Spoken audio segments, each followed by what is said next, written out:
Révélé dans Les Petites Canailles, il incarnait l'archétype du dur à cuire d'Hollywood. Robert Blake était une des plus grandes stars américaines. Elle était une arnaqueuse de métier, prête à tout pour l'argent. La seule occupation de Bonnie Beckley, c'était d'escroquer des hommes d'un certain âge. Leur rencontre va faire des étincelles. Ils s'étaient rencontrés à une fête et le temps qu'il la ramène chez lui, ils étaient déjà en train de se déshabiller dans la voiture. Mais le passé sulfureux de Bonnie va rapidement la rattraper, jusqu'à sa mort dans des circonstances troublantes. Elle est morte sous mes yeux. C'est un officier de police intraitable qu'il reviendra de distinguer la réalité de la fiction. Pour moi, tout semblait clair.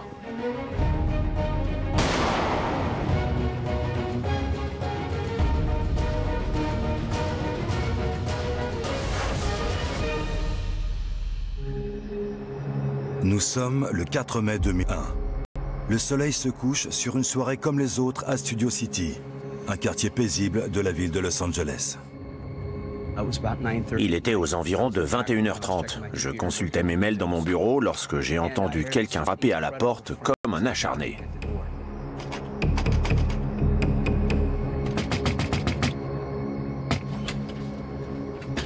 Je suis allé ouvrir et je suis tombé nez à nez avec lui. Robert Blake. Il hurlait. Il était dans tous ses états. Sean Stanek habite le quartier depuis des années. Il y aperçoit régulièrement Robert Blake, mais c'est la première fois qu'il se retrouve face à face. J'ai besoin d'aide. Il avait les pupilles dilatées. Ses yeux étaient noirs.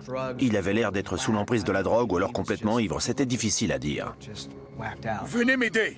Il me criait que sa femme s'était fait tabasser, qu'ils avaient été agressés. Je lui ai demandé où elle était et il m'a indiqué sa voiture. Vous la voyez?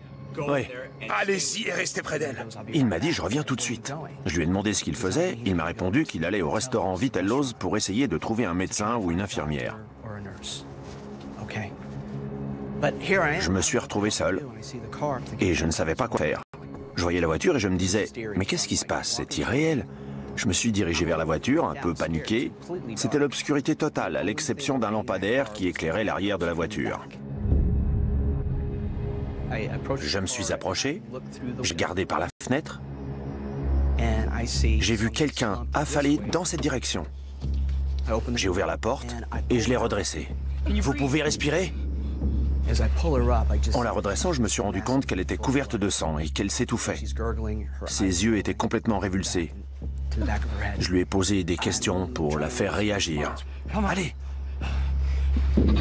Ça va? Qu'est-ce qui s'est passé? Elle a fait... C'était horrible.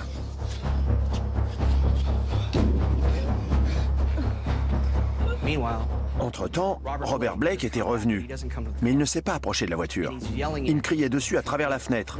Qu'est-ce qu'elle a? Qu'est-ce qui se passe? Mais quelle horreur! Son visage était tout proche et j'ai vu un impact de balle dans sa joue. J'étais choqué. Elle avait pris une balle. Tenez bon, respirez. Quand j'ai pris conscience qu'elle s'était fait tirer dessus, ça m'a fait l'effet d'une bombe. Si elle devait mourir, ce serait un meurtre. C'était une scène de crime. My name is Sean Stanek. Do you know who the actor Robert Blake is? Yes. He walked up here and he's screaming severely. I know him from the neighborhood here. Okay. Get an ambulance here. Is she conscious? Is she conscious, Robert? No. She's not conscious. Breathing. Is she breathing? Yeah, they're coming. They're coming. Les équipes de secours interviennent suite à l'appel de Stanek. Ils trouvent une femme gravement blessée à la tête sur le siège passager d'une voiture. Bonnie Lee Beckley, 45 ans, est conduite à l'hôpital en urgence.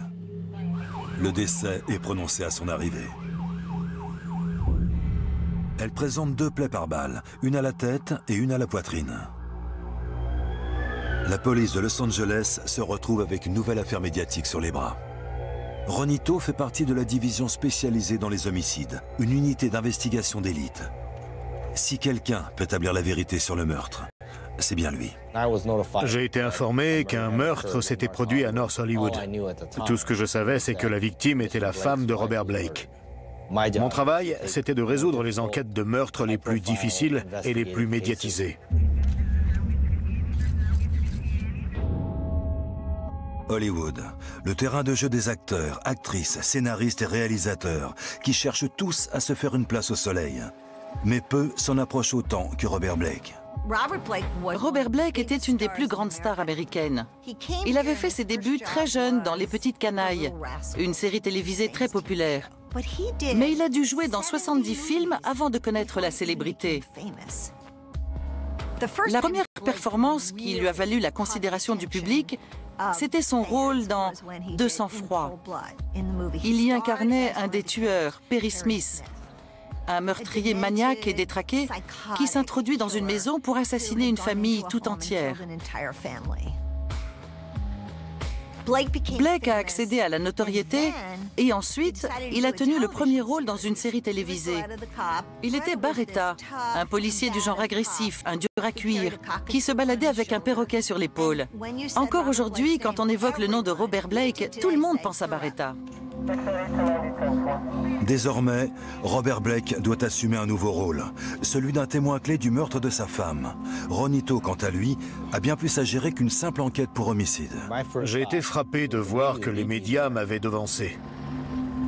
Les caméras tournaient, tous les projecteurs étaient braqués sur nous. On allait devoir faire notre travail sous l'œil des médias. Les journalistes ont commencé à arriver dans leurs fourgonnettes. Les flashs crépitaient. Les gens étaient au spectacle. Un meurtre dans les hautes sphères n'est pas une affaire comme les autres parce que tout le monde s'y intéresse. Tout le monde veut suivre le déroulement de l'enquête. Ça rend le meurtre d'autant plus difficile à résoudre. Les gens raffolent des histoires comme celle-là. Ils veulent savoir qui a fait le coup. Ce genre d'affaires, c'est du pain béni pour la presse à scandale. Ronito ignore les caméras qui épient ses moindres faits et gestes pour interroger les témoins. J'ai découvert que Bonnie Lee et M. Blake avaient passé la soirée au restaurant Vitello's. Ils avaient dîné là-bas avant de partir. Il l'avait raccompagnée jusqu'à la voiture et elle était montée. Mince. Quoi? J'ai oublié un truc. Apparemment, il avait oublié son arme à feu au restaurant. Il l'avait laissée sur un siège et il devait retourner la chercher. Il a fait le chemin inverse pour retourner au restaurant. Il a récupéré son revolver et il est revenu à la voiture. À son retour, Bonnie s'était fait tirer dessus. La version des faits de Blake éveille immédiatement les soupçons de Ronito. C'est très surprenant que M. Blake ait pu oublier son arme au restaurant. Je n'avais jamais entendu une chose pareille. Ronito demande à Blake s'il a toujours l'arme sur lui. Je l'ai vu porter la main vers la poche arrière de son pantalon et en ressortir un revolver qu'il a tendu au policier. Il a dit « Je savais que ça allait arriver. Il y avait des gens à ces trousses. C'est pour ça que je suis armé. J'ai toujours mon revolver sur moi. » D'après Robert Blake, nombreux sont ceux qui auraient pu souhaiter la mort de Bonnie. Bonnie Beckley était une arnaqueuse professionnelle. Ce tableau de chasse était sans équivoque. Bonnie a un passé tumultueux. Condamnation pour drogue, usurpation d'identité, fausse carte de crédit. Elle est en probation en Arkansas.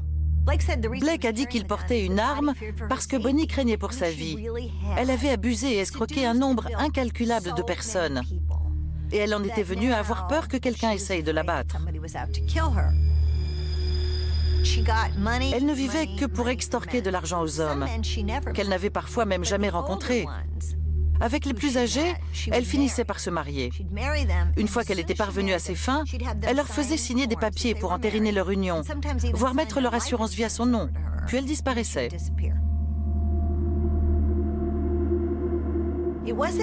Elle n'était pas particulièrement belle. C'était plutôt une question de personnalité. Elle avait un immense pouvoir d'attraction sexuelle. Elle séduisait des hommes aux quatre coins du pays. C'était une véritable experte dans l'art de la manipulation. Robert Blake craint qu'une victime de Bonnie n'ait cherché à se venger. Il a affirmé à la police qu'il avait vu des personnes suspectes rôder autour de sa maison, notamment un homme avec les cheveux ras. Il avait fini par avoir peur, lui aussi, qu'on attente à la vie de Bonnie.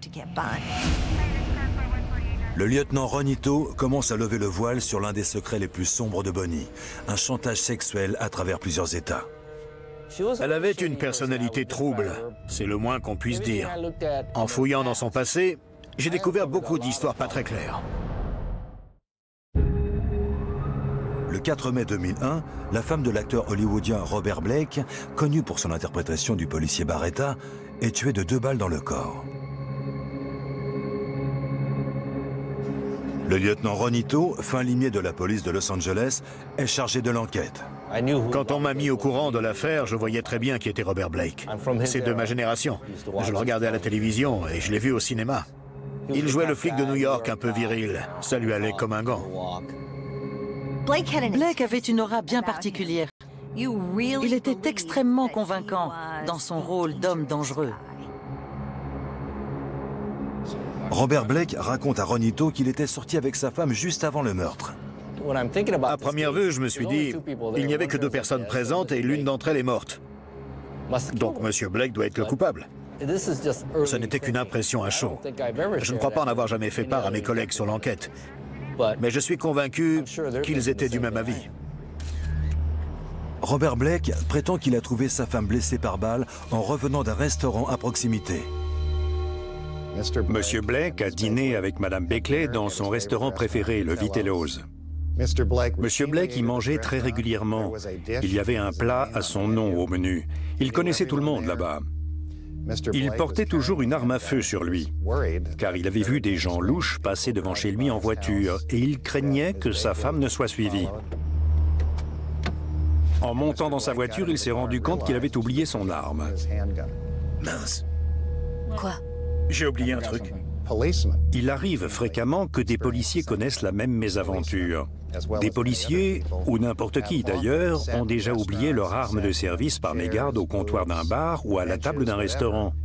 C'est loin d'être inhabituel. Monsieur Blake s'est donc rendu au restaurant, il a récupéré son arme au vu et au su de tout le monde, il est retourné à sa voiture et il a constaté avec effroi que Madame Beckley avait été tuée. Le lieutenant Ronito veut en savoir plus sur la version de Robert Blake, mais ses avocats lui adressent désormais une fin de non-recevoir.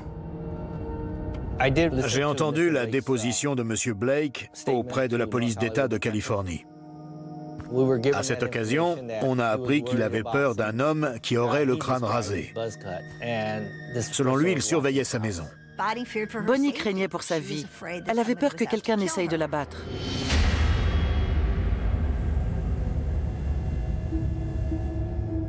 Le meurtre semble être un châtiment excessif pour se venger d'une arnaqueuse. À présent, Ronito doit se plonger dans le passé de Bonnie Lee Beckley. Qui aurait pu vouloir la supprimer? J'ai fait perquisitionner le domicile de M. Blake, mais ce n'était pas seulement lui qui était visé. Je cherchais également des renseignements sur la victime. LAPD detectives arrived with search warrants at the home of Robert Blake and seized several bags of evidence they hope will help them understand the relationship between Blake and his wife, Bonnie Lee Beckley. Bonnie conservait beaucoup de choses qui m'ont paru étranges, comme des lettres, des articles et des enregistrements. Elle avait des annonces de rencontres et des encarts publicitaires dans des magazines masculins. Si elle avait vécu aujourd'hui, elle aurait été une star du porno sur Internet. Au lieu de ça, elle était une icône des magazines masculins. La plupart du temps, c'étaient des hommes seuls d'âge mûr qui l'appelaient pour lui demander si c'était possible d'organiser une rencontre. Elle acceptait de se déplacer dans le Wyoming, puis elle rappelait en disant « Ma sœur est malade, elle a besoin d'être opérée. Je ne peux pas venir, j'ai besoin des sous pour payer les frais. Vous pouvez m'envoyer de l'argent ?» Son affaire était extrêmement bien organisée. Elle avait un réseau de boîtes de dépôt et de boîtes aux lettres, des boîtes pleines de lettres et de photos d'elle. Bonnie Beckley avait des ennemis dans tout le pays. Elle avait mis des familles entières sans dessus-dessous en cherchant à extorquer de l'argent à des hommes d'un certain âge. Ses agissements étaient très choquants. Et tout portait à croire qu'il y avait aux 4 coins des États-Unis des gens assis en colère pour en venir au meurtre.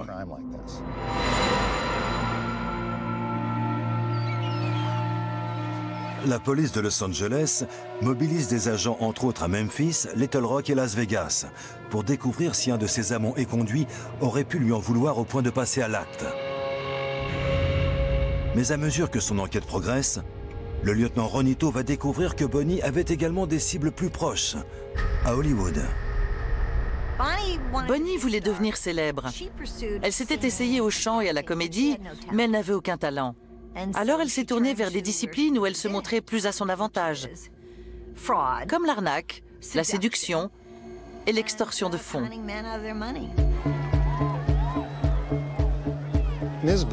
Madame Beckley n'avait qu'une obsession, rencontrer une célébrité afin de l'épouser. Elle cherchait à mettre le grappin sur un homme célèbre. Cette information ne va pas échapper au lieutenant Ronito. Elle rencontrait surtout des vedettes plus âgées et sur le retour. En 1996, Bonnie trouve un nouvel amant dont la réputation n'est plus à faire. Elle aurait rencontré Christian Brando par le biais de son activité. Elle lui avait envoyé des cassettes et des photos d'elle. Christian était le fils de Marlon Brando. Quelques années auparavant, il s'était retrouvé en prison pour avoir assassiné le petit ami de sa sœur. On peut dire que c'était un garçon à problème. Et Bonnie était attirée par les problèmes. Elle aimait les gens perturbés. Ils se sont mis ensemble. C'était une relation physique qui s'est étalée sur plusieurs années. Elle l'aimait, et il l'aimait peut-être en retour, mais elle était toujours en chasse. Elle était en quête d'argent et de gloire, et elle n'était jamais rassasiée.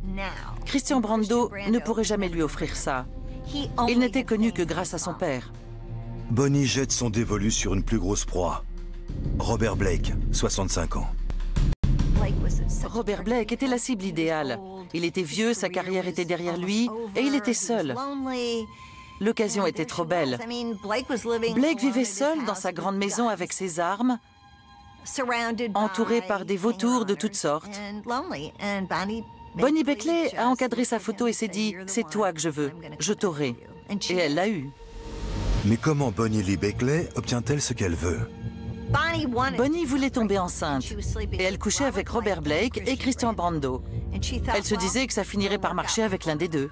Quand Bonnie Beckley est tombée enceinte, personne ne pouvait affirmer qui était le père.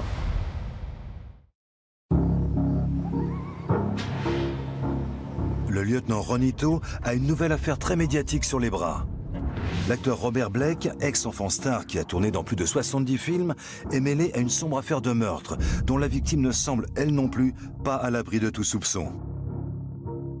Bonnie Lee Beckley est à la tête d'une lucrative opération d'arnaque aux célibataires. Bonnie exploitait la misère des gens. Les hommes seuls d'âge mûr à la recherche d'une compagne ne manquaient pas. Et ils étaient prêts à liquider tout leur argent et leur assurance vie pour elle. Et un beau jour, elle s'envolait. Plus troublant encore, les enquêteurs découvrent que Bonnie est au cœur d'un triangle amoureux avec deux hommes dangereux. Christian Brando, ancien détenu, fils de Marlon Brando, et le célèbre dur à cuire d'Hollywood, Robert Blake. Blake a 15 ans de plus que Brando, mais il possède quelque chose que son cadet n'a pas. Christian Brando n'avait pas un sou en poche, alors que Robert Blake pesait 8 millions de dollars. Elle le savait bien. Pour elle, c'était le parti le plus intéressant. Cette femme ne faisait absolument rien par amour. Ce n'était jamais son cœur qui dictait ses choix. Même après avoir séduit Blake, elle continue de dormir dans les bras de Brando. Elle couchait donc avec Christian Brando et Robert Blake en même temps. Bonnie voulait à tout prix tomber enceinte, mais elle cachait sa relation avec Blake à Christian Brando et vice-versa. Elle se disait que ça finirait par marcher avec l'un des deux. En 1999, le vœu de Bonnie est exaucé. Quand Bonnie Beckley est tombée enceinte, personne ne pouvait affirmer qui était le père. 9 mois plus tard, quand une petite fille voit le jour, Bonnie l'appelle Shannon Christian Brando. Monsieur Blake était convaincu que l'enfant était le sien, et il a requis un test ADN. À la suite du test de paternité, elle renomme sa fille Rosie Blake. J'ai découvert que Bonnie avait dit à Brando que le bébé était le sien et qu'elle avait tenu les mêmes propos à Blake. Elle a vite dû arrêter de mener Brando en bateau. Christian Brando était persuadé qu'il était le père de ce bébé, Shannon Christian Brando. Il s'était fait avoir. Non seulement il était furieux que Bonnie l'ait quitté, mais il y avait également le bébé dans la balance. La situation avait de quoi le rendre fou. Arrête tes histoires, Bonnie! Brando s'en est-il pris à Bonnie? Le lieutenant Ito doit envisager tous les suspects potentiels. D'autant que Brando a des antécédents de violence extrême. Monsieur Brando souffrait d'une addiction à la drogue et il était instable psychologiquement. Il avait déjà purgé une lourde peine de prison pour homicide. Il avait été condamné pour le meurtre du petit ami de sa sœur. Le lieutenant Ito trouve des preuves laissant penser que la colère de Brando a pu dégénérer. Nous avons mis la main sur plusieurs enregistrements cassettes parmi les affaires de Bonnie. L'une des bandes comprenait une conversation téléphonique entre Christian Brando et Bonnie. Écoute-moi bien. Tu te fiches de moi et tu te fiches de Blake. Sur les enregistrements, on l'entend prononcer ces mots. Tu te fiches de moi et tu te fiches de Blake. Un jour, tu vas finir avec une balle dans la tête. C'est on ne peut plus explicite. C'est une menace claire et directe qui constitue un mobile évident pour étayer la thèse de la culpabilité de Brando. On connaissait son casier judiciaire. On savait qu'il avait déjà commis un meurtre à Los Angeles. On savait donc qu'il était capable d'appuyer sur la détente pour tuer quelqu'un. Il était menaçant et il avait des antécédents violents. Bonnie Lee Bakley aurait-elle poussé Christian Brando au meurtre?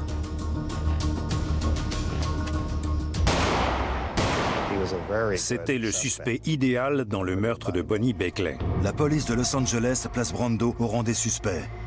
Mais l'enquête du lieutenant Ito est dans l'impasse. Brando a un alibi. On a interrogé bon nombre de témoins qui nous ont confirmé l'avoir aperçu à Washington. Il n'avait pas quitté son domicile au moment du meurtre. Brando est rayé de la liste des suspects et le lieutenant Ito n'est pas plus avancé quant à l'identité du meurtrier. Au regard des frasques de Bonnie, n'importe laquelle de ses victimes aurait pu souhaiter l'abattre. On entendait sans cesse parler de nouveaux cas d'hommes célibataires d'âge mûr qu'elle allait arnaquer aux quatre coins des États-Unis. Pour nous, il était évident que de nombreuses personnes étaient susceptibles de vouloir attenter à sa vie. Pour relier un suspect à l'affaire, le lieutenant Ito a besoin de preuves matérielles. Plusieurs jours après le meurtre, il finit par trouver ce qu'il cherchait. Il y avait une benne à ordures sur les lieux du crime. En fouillant la benne quelques jours après les faits, on y a découvert un Walter P38 9 mm, soit le même calibre que l'arme du crime. On l'a donc soumis à des experts en balistique. Il correspondait à l'arme incriminée.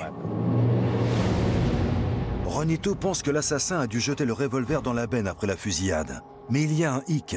L'arme est couverte d'huile et aucune empreinte ne peut être relevée. Il se peut que le coupable ait enduit le revolver d'huile avant de s'en débarrasser. D'autant qu'on a retrouvé des bidons d'huile à proximité. L'huile de moteur peut servir à effacer les empreintes sur une arme à feu. Le numéro de série ne mène nulle part. L'arme est si ancienne qu'elle n'apparaît dans aucun registre. Il n'y avait aucune trace écrite permettant de relier l'arme à qui que ce soit. Il nous était impossible d'affirmer de source sûre qui était le propriétaire de ce revolver. Alors que le monde entier suit l'affaire, le lieutenant Ito ne peut toujours pas prouver qui est le coupable. We want LAPD to investigate Robert Blake, because the more they investigate, they'll find out he didn't do it. Now, it's appropriate for them to investigate him and everyone else.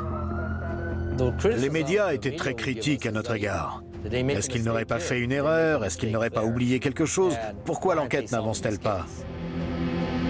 L'enquête s'accélère. Après le meurtre, l'équipe de Ron Ito avait récupéré les vêtements de Blake. On l'a laissé rentrer chez lui pour se changer. Et un de mes hommes a récupéré les vêtements qu'il portait initialement pour les faire analyser. Les techniciens y trouvent les traces d'un coup de feu. Il restait des résidus de poudre en petite quantité. On en a retrouvé sur ses chaussures et sur son pantalon. Les agissements de Robert Blake après le meurtre éveillent les soupçons. Et ces résidus de poudre risquent d'aggraver son cas. On commençait à trouver tout ça un peu troublant. Mais Robert Blake a une explication. Il nous a dit s'être rendu dans un stand de tir des environs et avoir remis les mêmes vêtements ce jour-là, ce qui justifiait la présence de résidus.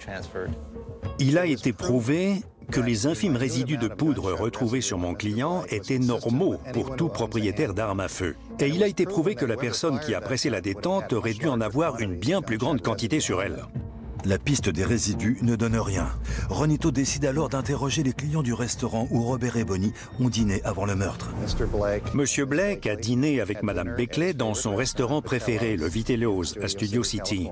Ils se sont garés environ 2 rues plus loin. Ça nous a paru étrange que Monsieur Blake se soit garé aussi loin. Il avait l'habitude de laisser sa voiture sur le parking. Il n'y avait pas tant de monde ce jour-là, le parking était loin d'être plein. Pourtant, il a décidé de se garer 100 mètres plus loin, dans une section plus sombre de la rue, bien à l'abri derrière une benne à ordures. Ça ajoutait encore au mystère. Les enquêteurs concentrent leurs recherches. Selon sa version des faits, il est retourné au restaurant, a récupéré son arme, est revenu à la voiture et a trouvé Bonnie blessée à mort. Mais Ronito va trouver une faille dans cette histoire. Les propriétaires du restaurant ne l'ont jamais vu revenir chercher son arme. Ils l'ont vu pendant le dîner, puis une deuxième fois lorsqu'il est venu appeler au secours pour sa femme. Monsieur Blake n'avait pas d'alibi. S'il n'a pas d'alibi, Robert Blake avait-il un mobile? Ronito découvre rapidement que pour Robert et Bonnie, la romance des premiers temps s'est transformée en une haine viscérale. Je serai une bonne mère. C'était le tournant de la vie de Bonnie. Tire-toi d'ici! Pas sans elle. Il joue désormais un jeu dangereux, celui du chat et de la souris.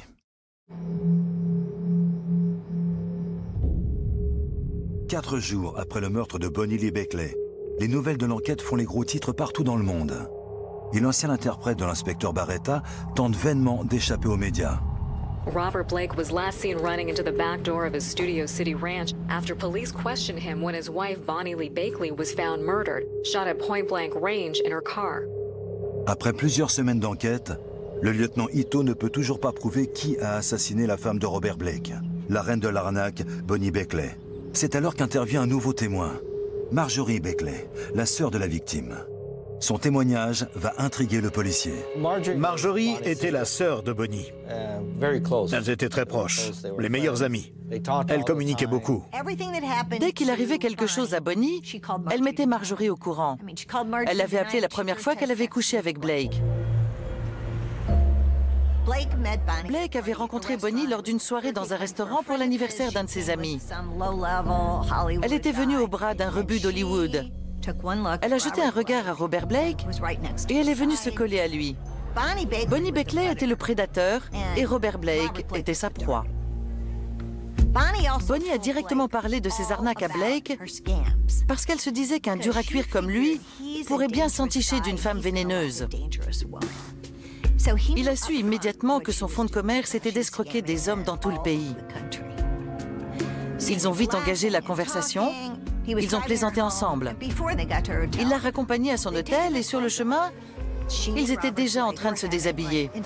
Ils ont eu des relations sexuelles dans la voiture. C'est comme ça que leur relation a commencé. Elle lui a donné son numéro de téléphone et elle a attendu sagement. Dans son esprit, une star de cinéma devait lui courir après. Ce n'était pas à elle de le faire. Bonnie vivait en Arkansas. Elle a décortiqué sa situation financière et à l'époque, il pesait 8 millions de dollars. C'était une aubaine pour elle. Il était célèbre, il était riche. Malgré ses appréhensions, il a fini par l'appeler une semaine plus tard et ils ont commencé à se fréquenter. Dès qu'il l'a contactée, elle a débarqué à Los Angeles et elle faisait des allers-retours avec l'Arkansas pour coucher avec lui. Elle entrait dans sa vie. Bonnie et Blake s'identifiaient l'un à l'autre parce qu'ils avaient tous les deux vécu une enfance difficile. Lui était battu par son père et son père, à elle, lui avait fait subir des sévices sexuels. Ils étaient intimement liés par les souffrances de leurs enfances respectives. Ils se soutenaient. Si Robert Blake commence à tomber amoureux de Bonnie, la donne change lorsqu'elle lui avoue qu'elle couche également avec Christian Brando. Blake a compris qu'il s'était fait avoir. Bonnie était enceinte, c'était l'arnaque ultime. Marjorie raconte à Ronito que Robert Blake est alors devenu menaçant. Marjorie était très inquiète des agissements de M. Blake. Il commençait à lui arriver des choses inhabituelles. D'après Marjorie, Blake et Bonnie se sont déclarés la guerre pour la garde de Rosie. Au fil des mois, la lutte se fait de plus en plus féroce. Bonnie élève le bébé en Arkansas, mais Blake voudrait rapatrier sa fille près de lui, à Los Angeles. Bonnie a accouché en Arkansas, mais elle avait interdiction de quitter l'État parce qu'elle était en probation. Finalement, elle a enfreint la loi pour se rendre à Los Angeles et montrer sa fille à Robert Blake. Il était adorable. Il avait aménagé une chambre d'enfant et engagé une nourrice. Elle s'est dit qu'il avait bien changé et que cet enfant avait fait évoluer sa relation avec Robert Blake. Ils ont laissé le bébé à la nourrice et ils sont sortis déjeuner. Pour la première fois, elle s'est sentie aimée et comprise. Ils étaient en train de déjeuner quand tout à coup, 2 agents de police ont fait irruption dans le restaurant et lui ont dit « Vous violez votre probation, vous devez rentrer en Arkansas sur le champ. » Elle a demandé « Et mon bébé alors ?» Ils ont répondu qu'il n'y avait pas le temps pour ça et ils l'ont conduite à l'aéroport. Elle a dû partir en laissant son bébé derrière elle et elle n'a jamais pu le récupérer.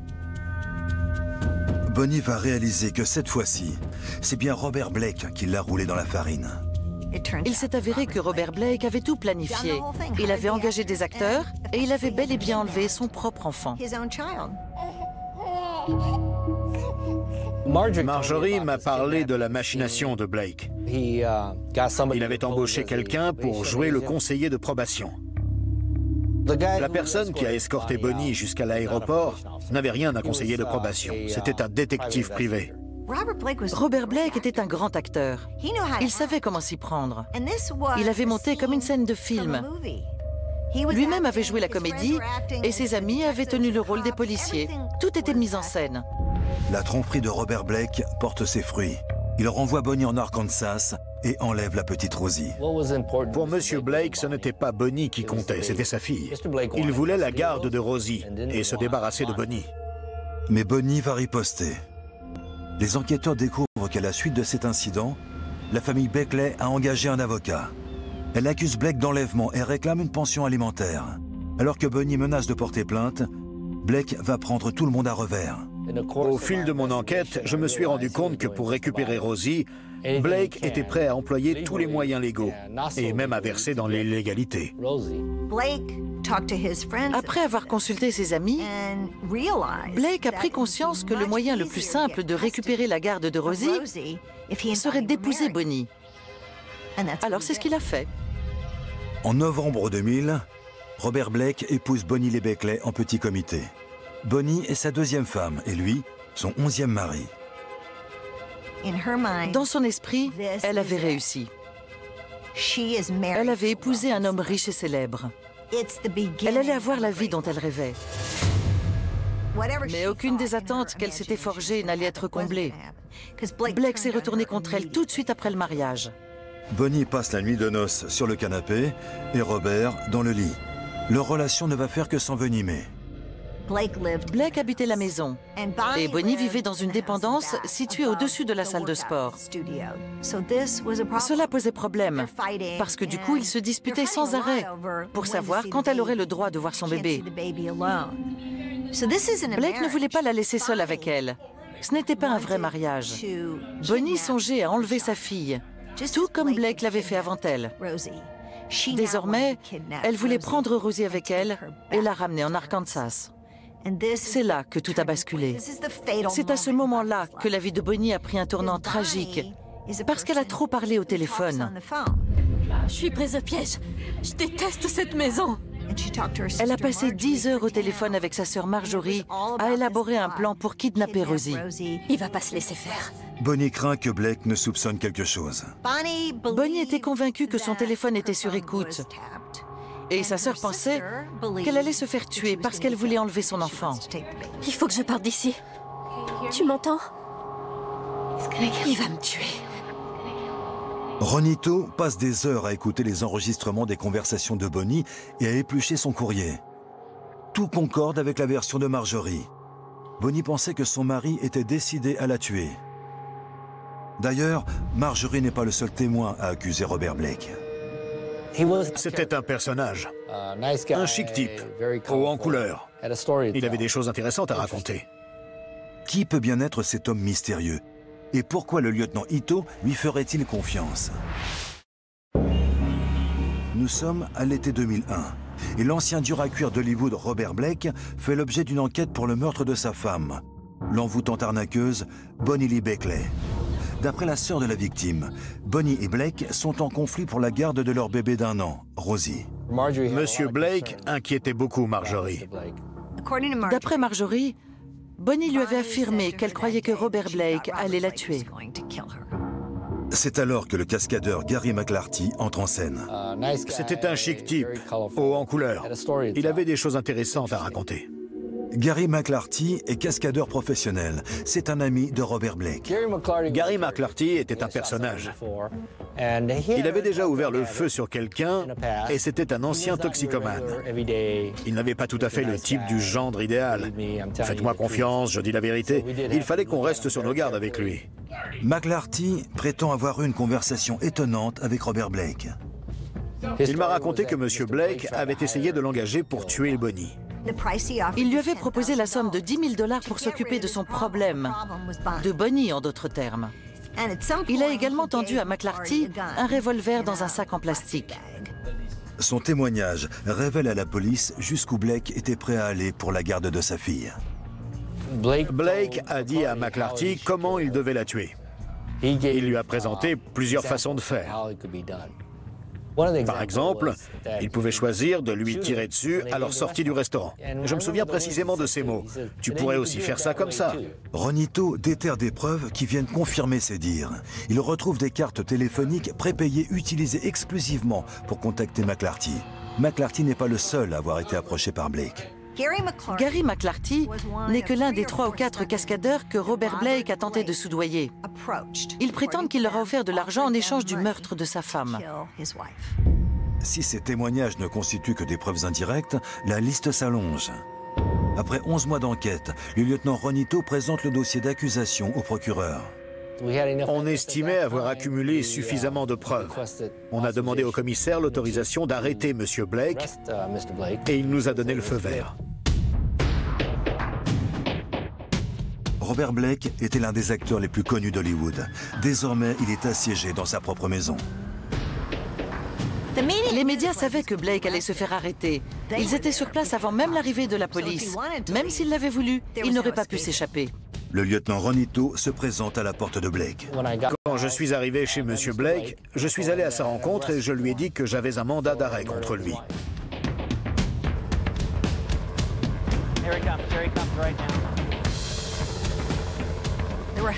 Des hélicoptères suivaient la voiture. C'était comme pour O.J. Simpson. Cette affaire avait eu un retentissement énorme. Des dizaines de médias couvraient l'événement. Ils étaient autour de la maison, puis l'ont suivi jusqu'à la prison.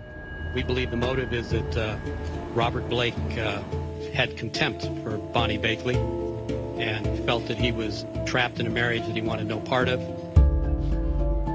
Blake ne restera pourtant pas longtemps en détention. Il est libéré après versement d'une caution d'1,5 million de dollars et disparaît. Blake est assigné à résidence. Pendant 2 ans et demi, il se terre dans son ranch de Studio City, avec un bracelet électronique à la cheville. Le 20 décembre 2004, l'affaire est finalement portée devant les tribunaux. Blake est inculpé pour homicide et tentative de commanditer un assassinat. S'il est reconnu coupable, il passera le restant de ses jours derrière les barreaux.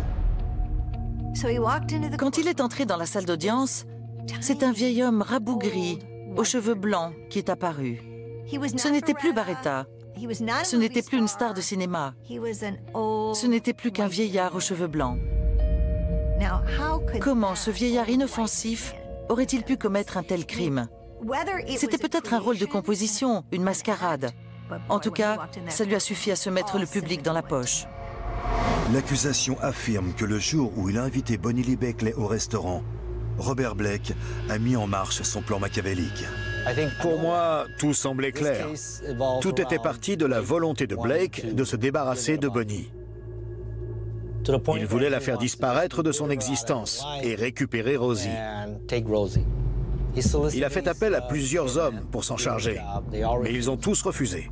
Il commençait à désespérer, personne n'allait le faire à sa place. Il n'avait plus le choix. Alors il devait prendre ses responsabilités et agir de lui-même. Mince.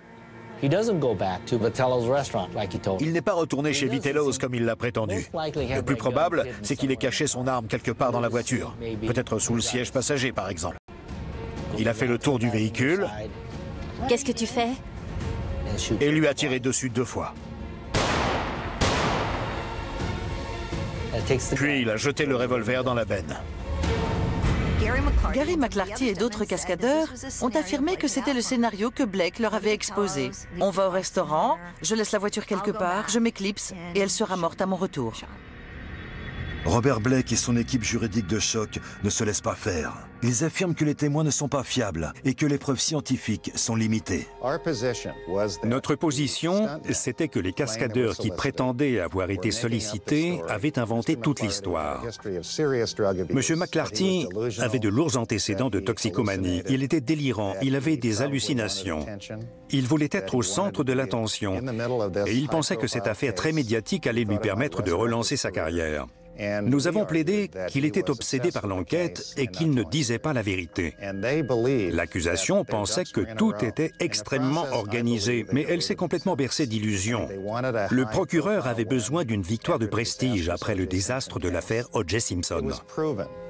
Il a été prouvé que le revolver de mon client n'était pas l'arme du crime et que l'arme du crime était une deuxième arme qui n'a pas pu être reliée à Robert Blake.